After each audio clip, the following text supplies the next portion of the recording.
Tình khá nhân tích khăn tông nhà anh dân nhà này Akarwa yu đi lý ra mù mà xin cha con đi Abri ta trong hoa mù mà xin cha con về lệ ya quý khả ràng đi để thành cha con ý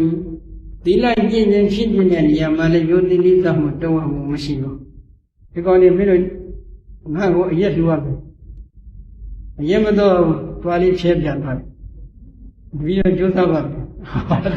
Thật tí là dân dân mà yu đi mù trong hoa mù xin là Monsieur Joseph, monsieur Zeganoli, and Pony of Shitty Yan Pata. And a boy beggar or deconated Capi Honman. Tina Jizima, you don't want that Satan she. Do not listen, but you about Satan Bama Homalev. Do the top of Bama Homalev.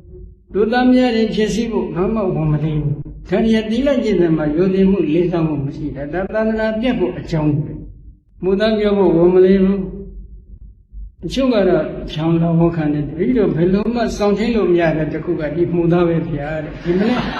Jimene Benjamin Yogi Yaga, Labjor, Yay, listen and sell and the Rido Pelo of Magomani, if Mudago, Peloma, Shalom, don't have it. Tell them, Dila, take her correct, Jin above my Yodi, don't have home, Mrs. German. Taja, not a cook. Damadi Jensen. Alum Chagu Jam, the Dromia point or whenever, no? Tamatadi Dadaravedia Moho, Dadanaba Diana. We got rather than Dadaravedia to so below. Tamatago, we come to them. Yanjinga Maggie Shiba hot of her yet, Maggie Shiba and Madama Maris and Maggie to go hot of her yet. Titamadi, the Machat, Lungan, Gringo, Bacon Gillet. Rather, Diallo.ပြောခြင်းလည်းပြောမပြောခြင်းလည်းနေပါဒါပေမဲ့ဘုန်းကြီးကတော့သာသနာ့ရေးတရားလို့ပြောတယ်။ဘာကြောင့်လဲ။မစ္စည်းမပရိပဒါခေါ်တဲ့မဂ္ဂင်ရှင်ပန်ကျင့်တဲ့တရားကိုဘုရားရှင်ကဟောထားတယ်။မဂ္ဂင်ရှင်ပန်ကျင့်တဲ့တရားကိုကျင့်မှနိဗ္ဗာန်ရမယ်လို့လည်းဘုရားကဟောတော့ဒါသာသနာ့ရေးတရားလို့မပြောနိုင်ဘူးလား။သာသနာ့ရေးတရားပါပဲ။ဒါပေမဲ့သူတို့ကသမထကသာသနာ့ရေးတရားမဟုတ်ဘူးသာသနာ့ဘာတရားဆိုဘေးဖယ်လိုက်တယ်။ဒါကဘာပြောတာTamadi Chin my Yodi Liza Mutonga Mutikabe. That doesn't have people a John and the Kupa. No, not a good. Tamadi the main Agara, we hear the Abreda, the Madi, the main Salama Shibadi Hodo, the Madi Yaro Yanai. Agara, Yuni Liza, who Masija Homa, Abreda, the one who Masija Homa, we ran in the tank Japoni. And the Mabashi Basura, the Madi would didn't tongue of each other if you sing a horn. How only Modibo, we got not getting on a day. You didn't leave that who don't have a machine. So I got people, no? Pointing in any Simpiaba. Pointing Hogan and took at this idea, correct, Kanangaba Jodia Nadia. Mudia this are correct at Jondia. Eradiga Wibananya Ashuka, Ayo Chicket, the Karadiari cover. The Karadia Suraga. Saya a Jonia Riga, you being my people, Laya, the Drogo, the Karadiano cover. Eddie the Karadiariga, Wibananya Ashuka, Ayo Chicket. In Wiban Nazuraga, Babu called Rezuran and Badelo. A child lady, a Chagrazan and a Diaconazan Hama, Lizagalonia, a deeper good, which had seen had. Neza li wadena uwi dehi agarihi dhame padridi vibatana. Toga lisa muria lisa kore disenghara dhamadi go. Chibi byade dhogo chibi anisa. Chichin byachinde anisa khanyade dhogo chibi dhoga. Mabhyasiva adhika akaimanitara abhi dinire adha mauda dhogo chibi anada. Dilo Anisa Joka and that Lakna don't and Jamie soon Yango than Wibadna to court. Dilo Pia and Toga is a very young Nalasulo Mia Ulu. A day Nagaga TV, the more chibi, a day Galasulo Nagaga and the Fidel and Sulomia so before. Yet Toga is a lemadi with Muria de Salemadi. Madina and Kajara Wibadnagar was Chin. Chimura. Chin. The girl Wibadna Lazaro. Mahoyamu Jaga Pia Hode, we badana, call it Pina Jensen upon it, you don't want Machijame. That doesn't have people a jump. ဘယ်လိုပြည့်တယ်ဘုရားဟောတဲ့ယုံနာကဘုရားသာသိတယ်အတိတ်နာကရှုလို့မရဘူးဆိုလက်ခံထားလိုက်တော့ဒီပုဂ္ဂိုလ်ဒုက္ခသစ္စာသမုဒယသစ္စာကိုဘယ်လုံးမှမသိတော့မသိတော့ဒုက္ခသစ္စာကိုသိရမယ်သမုဒယသစ္စာကိုသိရမယ်ခေါ်တဲ့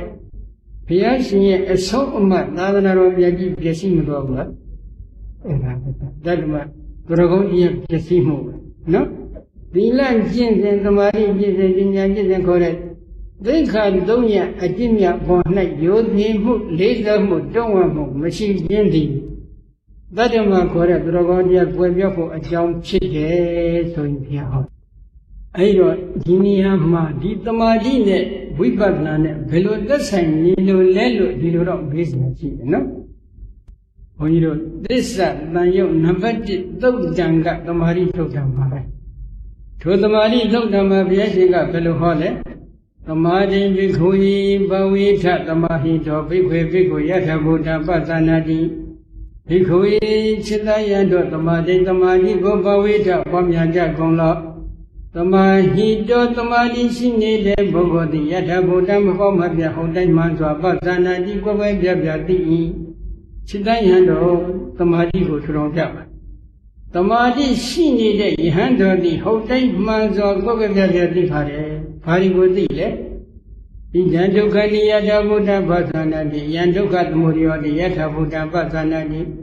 အယံဒုက္ခနိရောဓနိယထဗုဒ္ဓပသနာတိယံဒုက္ခနိရောဓဂာမိနိပရိပဒာတိယထဗုဒ္ဓပသနာတိဤကဒုက္ခသစ္စာလို့ဟုတ်တိုင်းမှဆိုကိုယ်ပဲပြပြသိမယ်ဤကဒုက္ခဖြစ်ကြောင်းသမုဒယအရိယသစ္စာတရားလို့ဟုတ်တိုင်းမှဆိုကိုယ်ပဲပြပြသိမယ်ဤကဒုက္ခချုပ်ရနိရောဓအရိယသစ္စာတရားလို့ဟုတ်တိုင်းမှဆိုသိမယ်ဤကဒုက္ခချုပ်ရနိရောဓနိဗ္ဗာန်သို့ရောက်ကြောင်းကျင့်စဉ်ဖြစ်တဲ့မဂ္ဂအရိယသစ္စာတရားလို့ဟုတ်တိုင်းမှဆိုသိမယ်ဒီလိုဟုတ်တိုင်းမှဆိုသိရှိအတွက်သစ္စေသားတို့တထွေသမာဓိကိုဆောင်ကြပါဆိုပြီးတိုက်တွန်းထား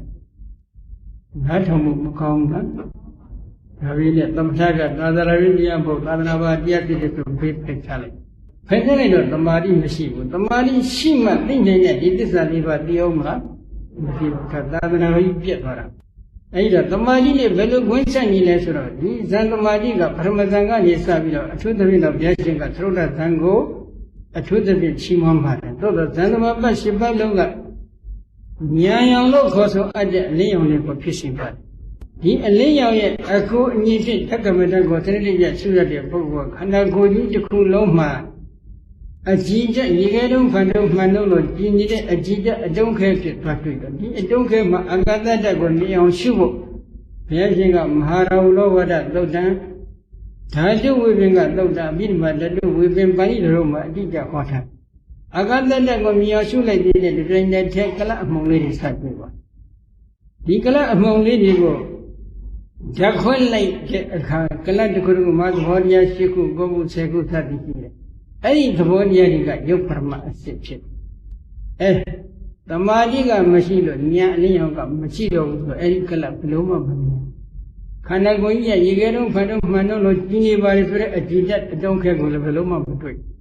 ဒါသမာဓိနဲ့ခွင့်ဆက်သမာဓိရှိမှအတိတ်ကိုနှမ်းရှုတယ်ဆိုတာကအလင်းရောင်မရှိပဲရှုလို့မရပါဘူးအတိတ်ဘက်ကိုလာဆုံးပြီးယုံနာရင်ကိုသိသိသွားတဲ့အခါမှာအလင်းရောင်အကောင်းမှအတိတ်ဘဝကယုံနာကိုနှမ်းရှုလို့ရအတိတ်ဘဝကဝိဇာတနာဥပါဒသင်္ခါရကံဆိုတဲ့အကြောင်းတရားတွေကိုနှမ်းရှုလို့ရဒါကြောင့်ဒီသစ္စာလေးပါးသိရင်အတွက်ဘုရားရှင်ကသမာဓိထူထောင်ပါဆိုပြီးကြံကြုံထားအလားတူပဲအနာဂတ်ကိုနှမ်းရှုရင်အနာဂတ်မှာတစ်ချိန်မိမိအရတ္တမဲ့ဆိုင်တယ်အရတ္တမဲ့ရဲ့စွမ်းကြောင့်ဝိဇာတနာဥပါဒသင်္ခါရကံရဲ့ခြုံငိမ့်သွားမှုကိုလည်းဒီအလင်းရောင်ရှင်ကကြည့်လို့ရအလင်းရောင်လေးကမှိန်သွားပြီကိုဒီမှာမီးရောင်ဘာမှမရှိဘူးတယောက်နဲ့တယောက်မြင်အောင်မလားဒီအလင်းရောင်အတိတ်အကျင့်အဲ့ဒီမှာဉာဏ်ရောင်ပဲဒီဉာဏ်ရောင်ကိုအင်္ဂုတ္တပါဠိတော်မှာဘုရားရှင်ကတိတိကျကျဟောထားပြီးသားဖြစ်ပါတယ်နော်ဒါကြောင့်ဒီနေရာမှာပြောဆိုလိုတာကသာသနာ့ကွယ်ပတ်ဇင်တတ်တဲ့အကြောင်းကဘယ်နှခုလဲ၅ခု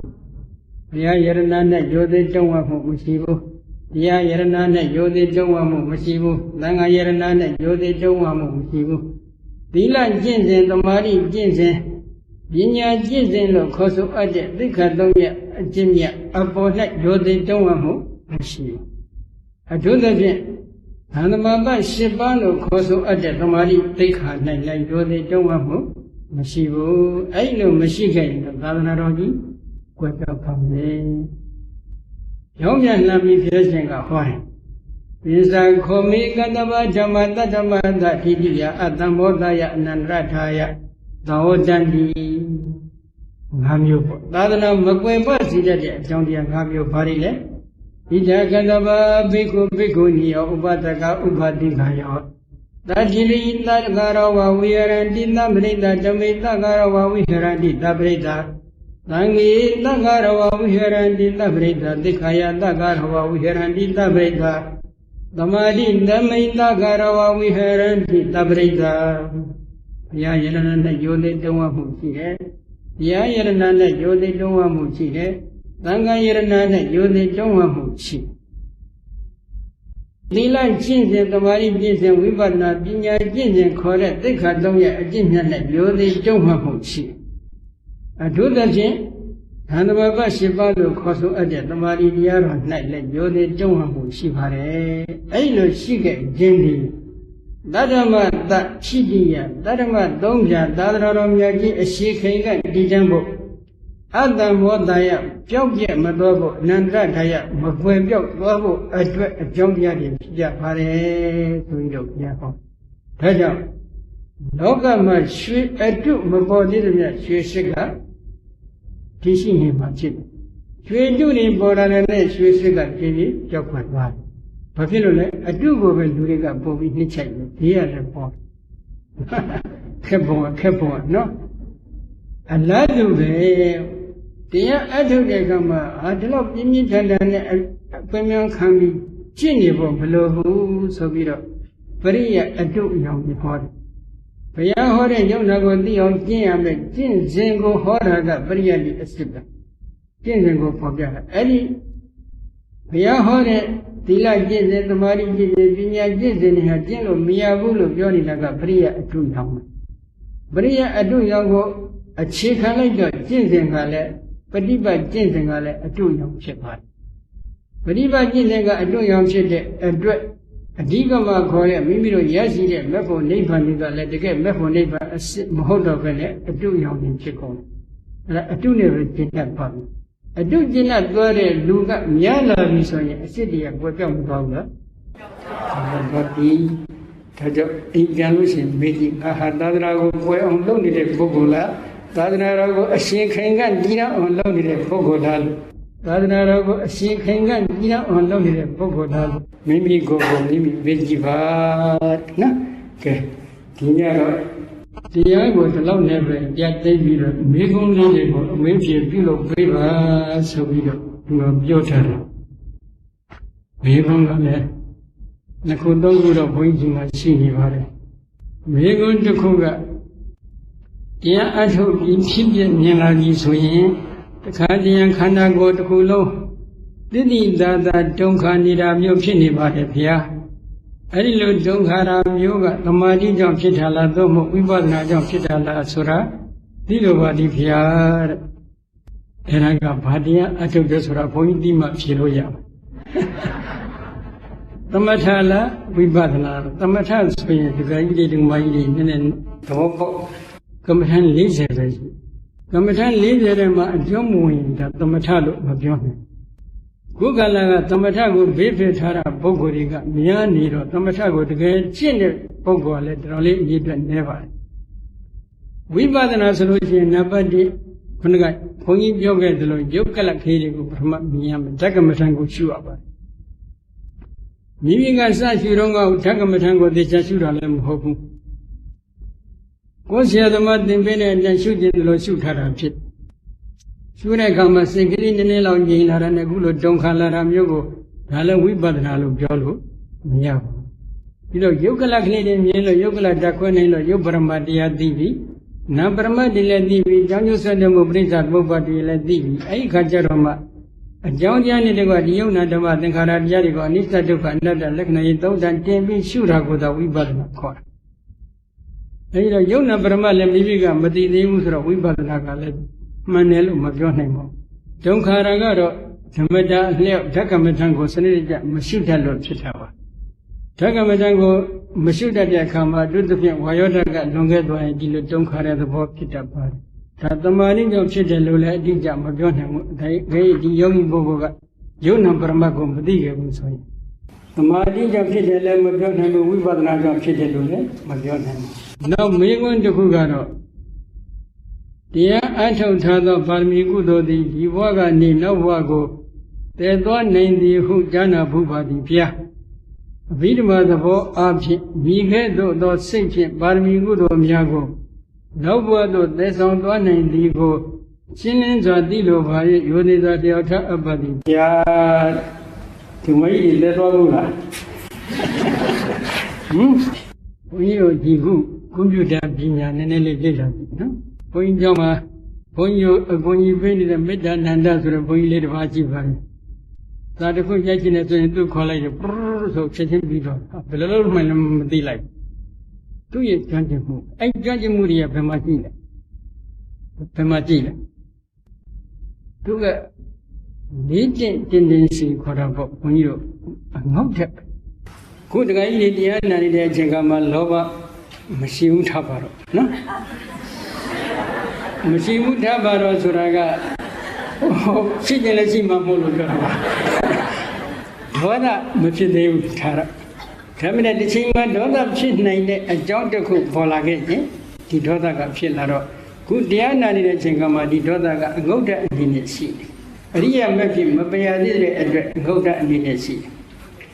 ကွန်ပျူတာပညာနဲ့ပတ်သက်တဲ့စွမ်းအင်တွေချို့အမတန်ကျွမ်းကျင်ပါတယ်ဒီစွမ်းအင်တွေကဒီပုဂ္ဂိုလ်ရဲ့ဘယ်နေရာမှာကင်းဝနေလဲဆိုတော့သာယပြောရင်တော့ယုံနာတန်တန်အစဉ်ယုတ်တွေကဖြစ်ပြီးပြတဲ့နန္တရားတွေလည်းဖြစ်ပြီးပြတဲ့ဖြစ်ပြနဲ့သွားနေတဲ့ယုံနာတန်တန်အစဉ်မှာအန္တလိုင်းဒီနေစီခေါ်တာပေါ့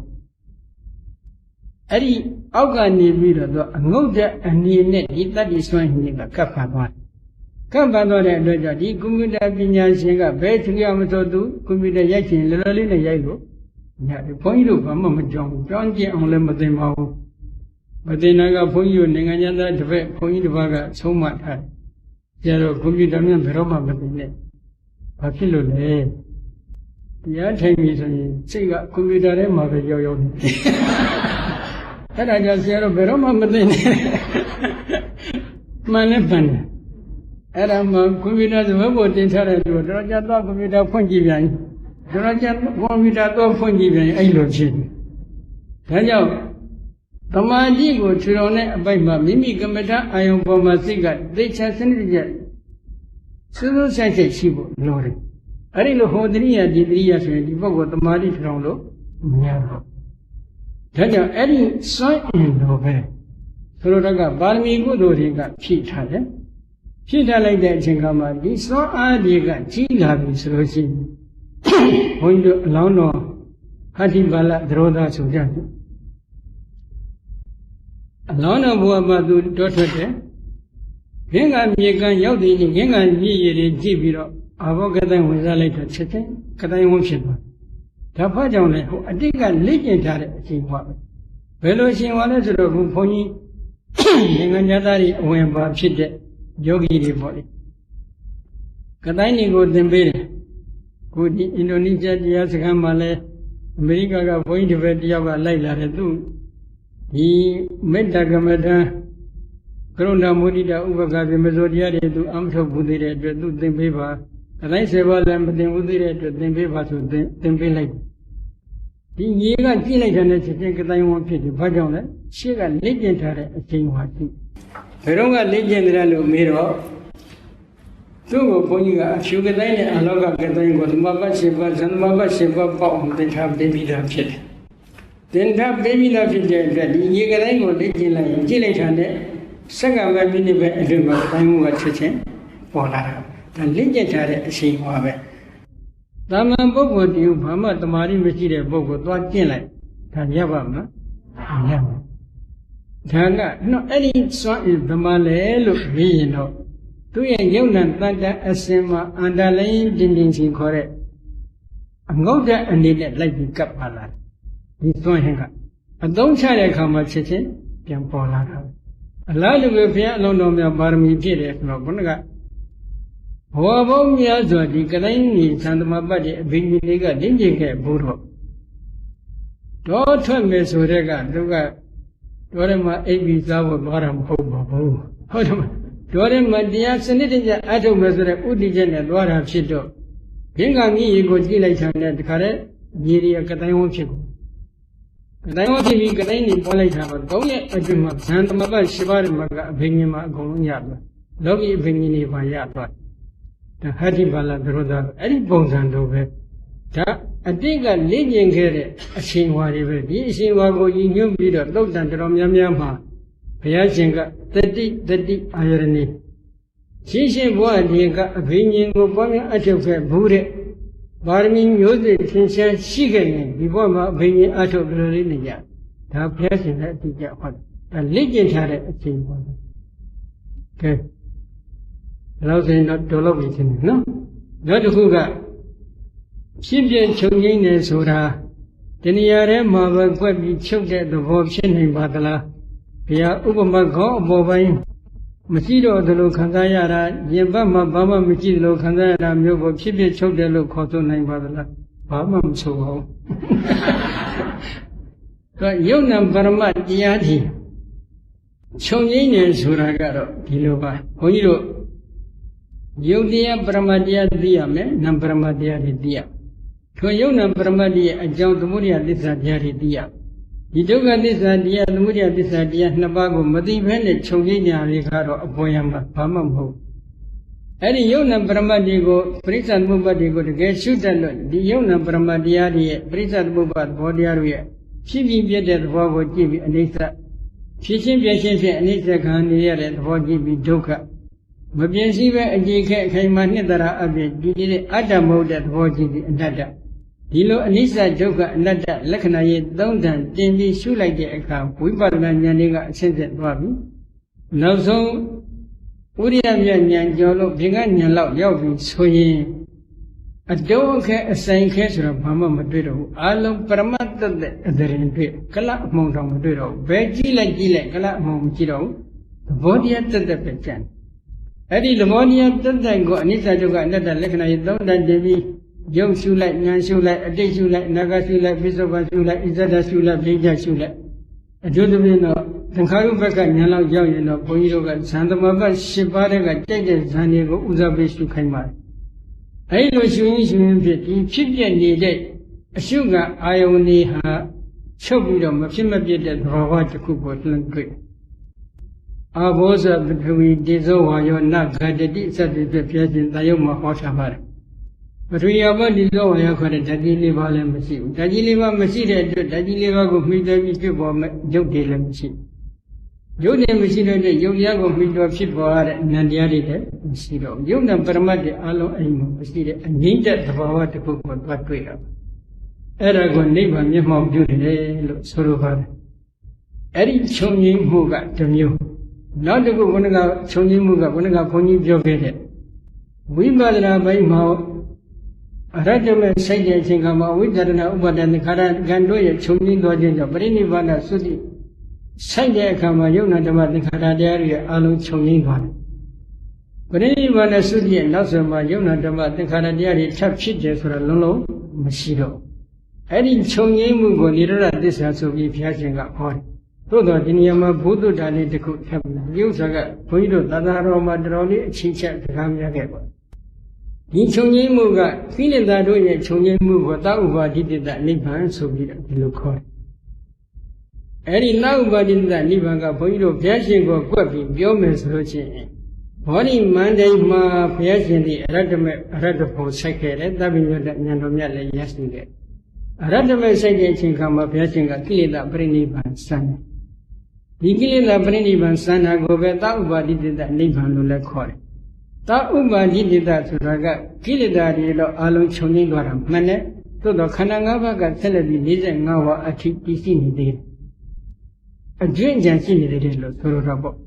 အဲဒီတော့ခန္ဓာ၅ပါးကဆက်လက်ရှိနေသေးတဲ့အတွက်ဒီလိုနိဗ္ဗာန်ကိုသာဥပါဒိတ္တနိဗ္ဗာန်လို့ခေါ်တယ်အဲ့ဒီပြိနိဗ္ဗာန်ကိုကိလေသာပြိနိဗ္ဗာန်လို့လည်းခေါ်တယ်45ဝါပြည့်တဲ့အခါမှာမန္တမင်းတို့ရဲ့အင်းကြီးဥယျာဉ်အတွင်းမှာဘုရားရှင်ပြိနိဗ္ဗာန်စံတော်မူတဲ့ဒီပြိနိဗ္ဗာန်ဆိုတာကခန္ဓာ၅ပါးအပိပိန်ချုပ်သွားတယ် နောက်ထပ်ဘယ်တော့မှမဖြစ်ဘူးဒါကြောင့်သူကခန္ဓာပရိနိဗ္ဗာန်လို့လည်းခေါ်တယ်အနုပါတိတ္တနိဗ္ဗာန်ဓာတ်လို့လည်းခေါ်တယ်အနုပါတိတ္တနိဗ္ဗာန်ဓာတ်တော့ဝင်စံတယ်လို့လည်းခေါ်တယ်အနုပါတိတ္တဆိုတာကအတွင်းအကြံဘာမှမရှိတော့နောက်ထပ်ဖြစ်မှုဆိုတာလည်းမရှိတော့အတွင်းကြံကိုယ်စံအောင်ချုပ်သွားတယ်အဲ့ဒီခြုံငိမ့်မှုတွေကသာဥပါတိတ္တနိဗ္ဗာန်အနုပါတိတ္တနိဗ္ဗာန်သို့မဟုတ်ခိနိတပရိနိဗ္ဗာန်ခန္ဓာပရိနိဗ္ဗာန်လို့ခေါ်တယ်အဲ့ဒါကိုနိဗ္ဗာန်အစစ်အဖြစ်နဲ့တစ်ချိန်ကဆရာတော်တစ်ပါးကကျမ်းစာရေးခဲ့တယ်ဆိုတော့ဒီကျမ်းစာရေးမှုကိုဘုန်းကြီးတို့ဟိုရှိရခင်အင်္ဂလိပ်လက်ထက်ကတထုံမှာအရေးပိုင်လှုပ်သွားတဲ့အရေးပိုင်ဥကျော်ဒုံဆိုတာဒီကကြီးကသူကကလကတ္တယူနီဗာစီကနေပြီးတော့အမေနဲ့တက္ကသဘာသာနဲ့သူကအမေဘွဲ့ယူခဲ့တဲ့ပုဂ္ဂိုလ်ပါဠိစာကိုကျွမ်းကျင်တော့သူကမကျင်တာဘူးတော်တော်သူကဝိသိမ့်မရှိဘူးဝိသိမ့်မရှိတဲ့အတွက်သူကညောင်လို့စတော်ကိုကပ်လျှောက်ထားတယ်နိဗ္ဗာန်နဲ့ပတ်သက်ပြီးအဆုံးဖြတ်တစ်ခုရေးပေးပါဆိုပြီးလျှောက်ထားတယ်ဒါနဲ့ညောင်လို့စတော်ကနေပြီးတော့နိဗ္ဗာန်တ္တပဂါသနီကျမ်းဆိုပြီးတော့ကျမ်းစာတစ်ခုထုတ်ဝေပေးပါတယ်ဆိုလိုတာကသောဥပါတိတ္တနိဗ္ဗာန်ကိလေသာပရိနိဗ္ဗာန်ကိလေသာပရိနိဗ္ဗာန်ဆန်တဲ့ခန္ဓာပရိနိဗ္ဗာန်ခန္ဓာ၅ပါးပရိနိဗ္ဗာန်ဆန်တဲ့ဆိုတော့ဘာပြောတာလဲလို့မေးတော့သူကအကျိုးတရား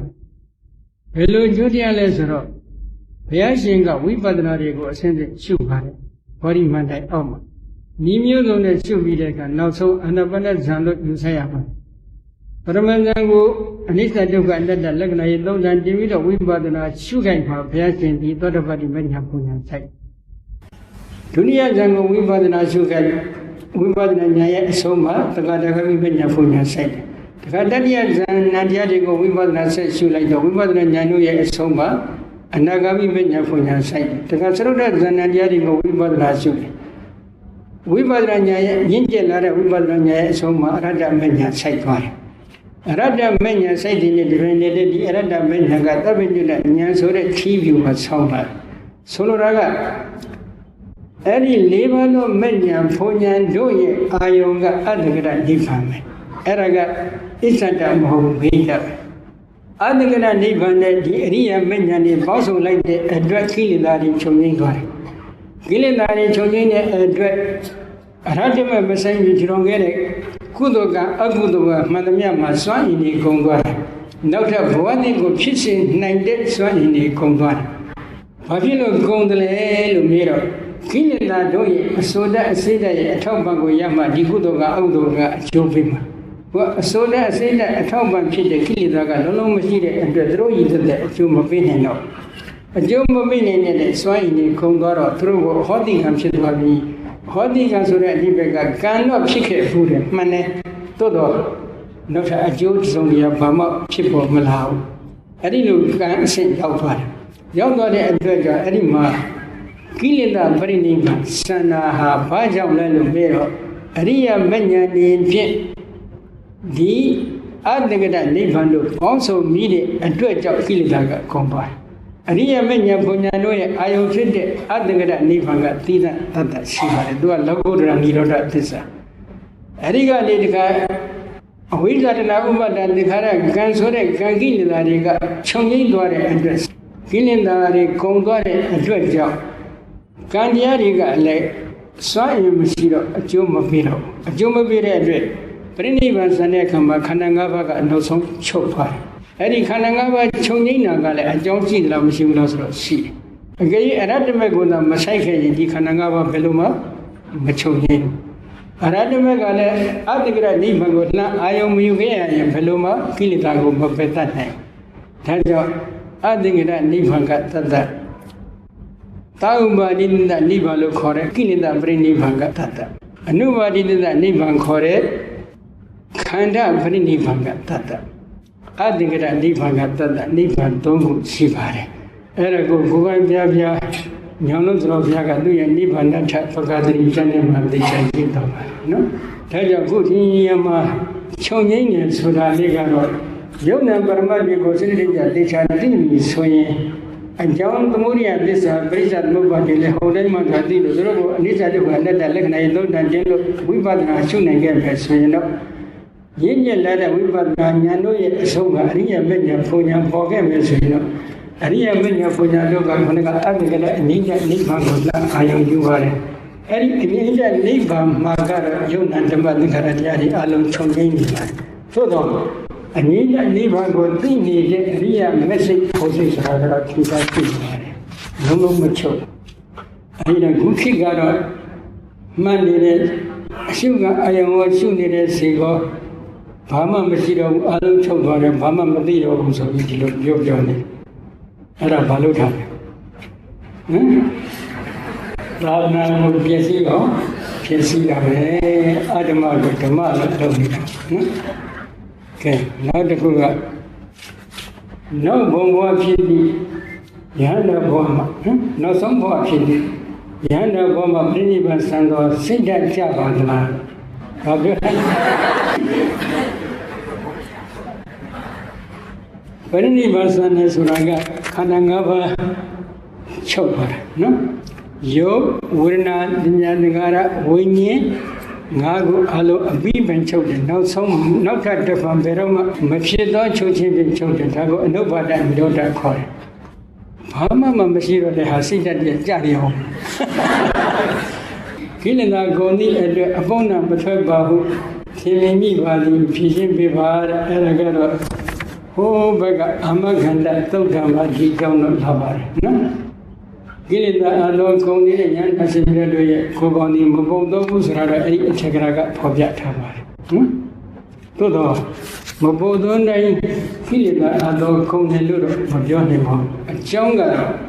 ဘုန်းကြီးတို့ဖောက်မှာသုံးတန်တဲ့ဖြစ်သိတဲ့ထဲမှာဖောက်သုံးတန်လည်းဖြစ်သိခံရတယ်ဖြစ်သိခံတဲ့အခါကျတော့အဲ့ဒီမှာ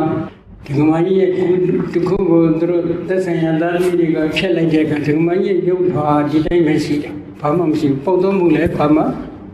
အဲ့ဒီကမာကြီးရဲ့ဗာတရားမှလည်းအမထုတ်ငါးပါးဒီလည်းတော့မမြဲဘူးအဲ့ဒါတို့မပုတ်သုံးဘာကြောင့်လဲဆိုတော့ဆူတောင်းရှိတယ်ကောင်းမှုကိုဒီခုကိုပြုတ်တဲ့အခါမှာသူတို့တချို့တွေကဒါတိတ္တဆူတောင်းကြအဲ့ဆူတောင်းကြောင့်ကံကအကျိုးပေးတဲ့ဘဝဆိုရင်ဒီလိုဖြစ်တတ်ပါတယ်ဒါကြောင့်မပုံတိုင်းလဲဉာဏ်နာလို့ပြောလို့တော့မရဘူးကဲနောက်တစ်ခုဝိပဿနာကိုတခါတည်းတည့်ရရှုမရဖြေကြပေးပါသမာဓိထတော်ပြီးမှကျူရင်ဘုရားပေါင်းရောက်သည်ဟုကြားမှုပါသည်သမထဇန်လန်းသည်ဘုရားရှင်မှလွယ်၍တခြားသူတို့ထတော်နေဝိပဿနာသို့ကူးပြောင်းဖို့ခက်သည်ဟုကြားမှုပါသည်ထို့အတွက်ကြောင့်ဝိပဿနာကိုတခါတည်းရှိရမရဟုပြောကြသည်ဟုထင်မိပါသည်ခုပဲပြီးဟောပြီးပါပြီဟင်သမာဓိကိုမယိုသည်မလေးစားခြင်းသည်သာသနာတော်ကိုပြည့်စည်အောင်ရှင်းစည်းနေတာပဲဟုတ်မလားနောက်တစ်ခုလောကုတ္တရာတွင်သူတစ်ပါးသူငါယောက်ျားမိန်းမမရှိတော်လေလောကီတွင်ယောက်ျားမိန်းမကိုဘုရားရှင်သည်ခွဲခြားထားသည်ဟုထင်ပါသည်ဝိရတော်ဘောဓမင်းနှင့်တာဂိဝင်းအမျိုးသမီး900တို့အတင်းတောင်းပါမှမတုကမများဟာဉာဏ်ပြုခြင်းအမှုကိုခွင့်ပြုခဲ့ပါသည်သို့သောဂရုကံဟုခေါ်သောစည်းကမ်းများမှတ်ခဲ့ပါသည်ထိုတဲ့တွင်မနေ့တနေ့မှရှင်သာမဏေကိုပြုသောကိုရင်ကိုနိဗ္ဗာန်ကိုမျက်မှောက်ပြုပြီးဖြစ်သည့်ဘိက္ခုနီယဟန္တာအမျိုးသမီးသည်အယောအသေးရှိခိုးရမည်ဟုပါသည်ရှင်းပြပါအဲ့ဒါကတော့ဘုန်းကြီးတို့သာသနာတော်မှာခုနည်းနည်းလေးသာသနာတော်ကိုနည်းနည်းလေးပြန်ပြီးအကဲခတ်ကြည့်ပါဘိက္ခုနီသာသနာဒီနေ့ထေရဝါဒမှာရှိသေးလားရှိပါဘူးသူဇွဲကတည်တဲ့အောင်ထမ်းနိုင်တဲ့စွမ်းအားကနှစ်ပေါင်း900အတွင်းမှာပဲဘိက္ခုနီသာသနာကဖြစ်sinhသွားတယ်သူတို့ရဲ့ဇွဲလုံးလုံးဝိရိယကယောက်ျားတွေလို့အာမကောင်းတဲ့အတွက်သူတို့ရဲ့အဆက်အနွယ်တွေကိုတည်တဲ့အောင်ထမ်းနိုင်တဲ့စွမ်းအားမရှိဘူးဒီတော့ဒီအမျိုးသမီးတွေကိုဒီလောက်တောင်းပန်မှဘုရားရှင်ခွင့်ပေးတယ်ဆိုတာကလောလောလေးနဲ့ခွင့်ပေးလိုက်ရင်ရိုးသေးသေးသူတို့ကမဖြစ်ကြည့်ဘူးလောလောလေးဈေးပေါ်ပေါ်နဲ့ရတဲ့ပစ္စည်းတခု